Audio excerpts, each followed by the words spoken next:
I'm going to be reading Puss in Boots. There was once a miller's youngest son whose father had left him nothing in all the world save a cat. "How am I to live?" cried the poor lad. "With no more fortune than this, Puss and I are sure to starve." Now that the cat, having heard his master's words, did not like the sound of them at all. "Good Master Carabana," he said, "only give me a pair of boots, a plumped hat, and an empty bag, and I will make you rich." Carabana did as the cat asked. And Puss, gallantly dressed in his fine new clothes, scooped a measure of grain into his bag and hurried off to the woods. There he quickly caught a rash young rabbit who came to eat the grain. Puss went straight to the palace of the king. Since the king liked nothing better than rabbit pie, Puss was soon bowing before him.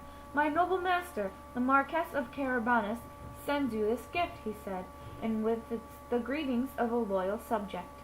"Your master is most generous, Puss in Boots," the king replied. The next day Puss trapped 2 plump partridges and gave them to the king. Day after day he bought some of the small game and presented it in the name of the Marquess of Carabas. And day after day the king grew more curious about this noble Marquess. At last, one morning, he and his daughter, the most beautiful princess in all the world, drove out to learn all they could about him. No sooner did their coach turn toward the river than Puss went running home as if his life depended on it. "Good Master Carabana," he cried, "you must bathe in the river at once." So great was his excitement that the miller's lad did so, without asking why or wherefore. And the moment he was in the water, Puss gathered up his dusty, shabby clothes and hid them under a large rock. As the king's coach passed, out he ran, waving his arms and crying, "Help! Help! My master is drowning!" The king remembered Puss in Boots well. He sent his guards running to pull the astonished Carabana out of the water.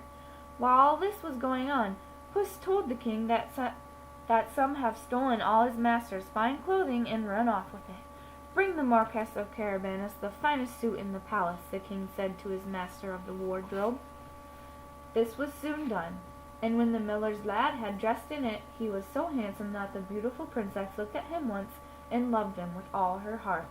As for Carabana, he sat at her side, wondering at her beauty and wishing the ride might never end. Puss, by the time, was running well ahead of the coach. "All this land belongs to the Marquis of Carabas," he told the workers in the field, "and any who deny it will be chopped as fine as herbs for the pot." So each time the king leaned out to ask who owned the land, the frightened workers told him, "The Marquess of Carabas, and no other." While the king marveled at the richness of the land, Carabana marveled at his daughter's beauty and sweetness. And Puss, well pleased with himself, went running ahead to the castle of the wicked ogre, who really owned all of these fields. He walked boldly through the great courtyard and stately rooms, and at last came upon the frightful ogre himself. "I have heard," said Puss, looking far braver than he felt, "that you can turn yourself into a lion, but I cannot believe that even you can do that." "Can't you?" the ogre bellowed. In the twinkling of his eye, he had turned into a terrible, roaring lion, and back into an ogre again. "Wonderful indeed!" cried Puss. "But I also have heard that great as you are, you can turn yourself into a tiny mouse. Surely this is not possible." "See for yourself!" roared the righteous ogre, and at once he was a small gray mouse scurrying across the floor. That suited Puss perfectly.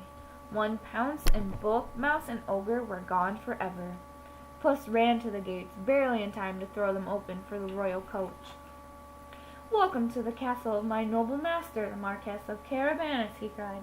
When the king saw the richness and the beauty of the castle, he was sure that Marquess of Carabas was a proper young man indeed.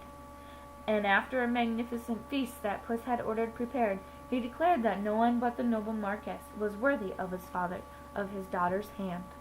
Both Carabana and the princess were overjoyed. Their wedding took place that very day, and no one rejoiced more than Puss in Boots, who lived with the Marquess and his beautiful bride forever after.